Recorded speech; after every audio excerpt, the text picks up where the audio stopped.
Morning, dear students. This is the history book of class 10th, and we were discussing the first chapter, which is the nationalism in Europe, the rise of nationalism in Europe. So, let's start. The next topic is of this chapter, which is the making of nationalism in Europe. If you look at the map of mid-18th century Europe, you'll find that there were no nation states as we know them today. अगर आप mid 18th century का Europe का map देखोगे आपको पता चलेगा कोई भी नेशन स्टेट्स नहीं था, जैसे मतलब जो आज हम जानते हैं, जो आज हम जर्मनी, इटाली, स्विट्जरलैंड किंगडम में डिवाइडेड डचीज और कैंटन्स हैं, रूलर्स हैं, ऑटोनॉमस टेरिटरीज थे. ईस्टर्न और सेंट्रल यूरोप वर अंडर ऑटोक्रेटिक मोनार्कीज के अंडर में थे ईस्टर्न और central Europe, with the territories of which lived diverse people. They did not see themselves as sharing a collective identity or a common culture. Often they even spoke different languages and belonged to different ethnic groups.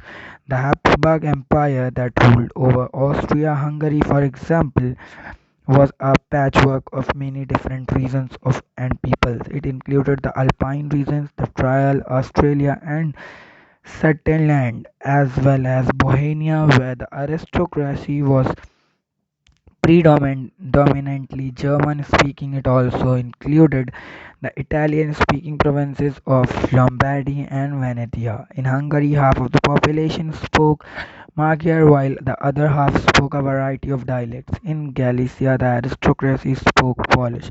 Besides these three dominant groups, there also lived within the boundaries of the empire a mass of subject peasant people, Bohemians and Slovaks to the north, Slovens in Carinola, Croats to the south, and Romans to the east in Transylvania. Such differences did not easily promote a sense of political unity.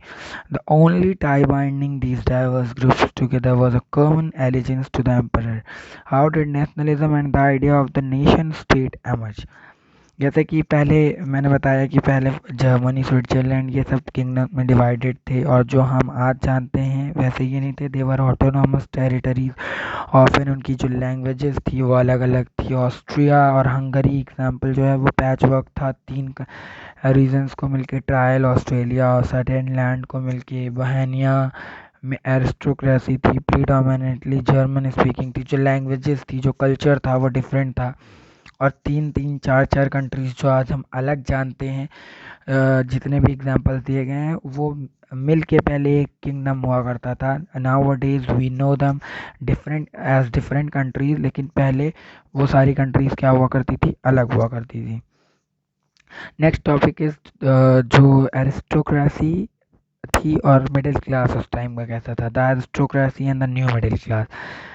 जो socially politically एक landed aristocracy था, dominant class था continent में. Members of this class were United by common way of life that cut across regional divisions. They owned estates in countryside and also townhouses. They spoke French for purposes of diplomacy, and in high society their families were often connected by ties of marriage.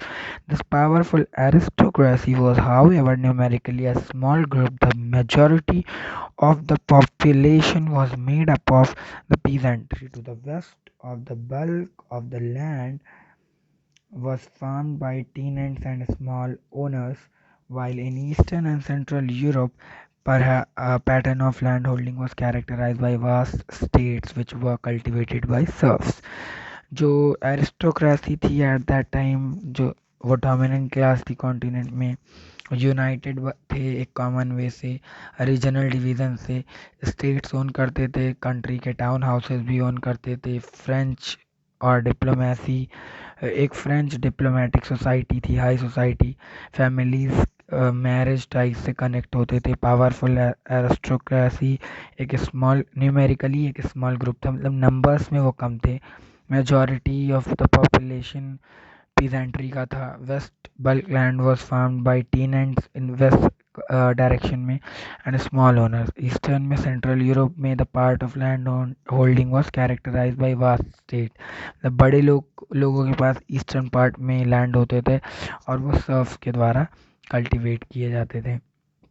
Western part of the Central Europe, the growth of industrial production and trade meant the growth and towns growth of towns and emergence of commercial classes whose existence was based on production for the market. Industrialization began in England in the second half of the 18th century, but in France and parts of German states, it occurred only during the 19th century. In its wake, new social groups came into being: a working class population and middle class made up of industrialists, businessmen, professionals. In Central and Eastern Europe, these groups were smaller in number till late 19th century.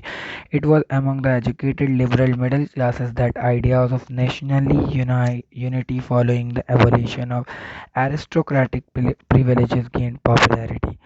Western part of central Europe में industrial production का growth हुआ, trade का growth हुआ, emergence of commercial classes और production पे based होता था, market के प्रोडक्शन पे। इंडस्ट्रियलाइजेशन इंग्लैंड में second half of the 18th century में शुरू हुआ, लेकिन फ्रांस और जर्मनी में ये 19th सेंचुरी में शुरू हुआ। नए सोशल ग्रुप्स आए, वर्किंग क्लास पॉपुलेशंस नए आए, मिडिल क्लास इंडस्ट्रियलिस्ट बिजनेसमैन और प्रोफेशनल्स आए। सेंट्रल और ईस्टर्न यूरोप में वो स्मॉलर नंबर में थे टिल 19th सेंचुरी, और वो सब एजुकेटेड लिबरल मिडिल क्लासेस थे। आइडियाज़ ऑफ नेशनल यूनिटी जिनके पास थी, फॉलोइंग द एवोल्यूशन ऑफ, वो चाहते थे कि एरिस्टोक्रेसी का एवोल्यूशन हो एंड गेन वो ताकि पॉपुलैरिटी गेन कर सके।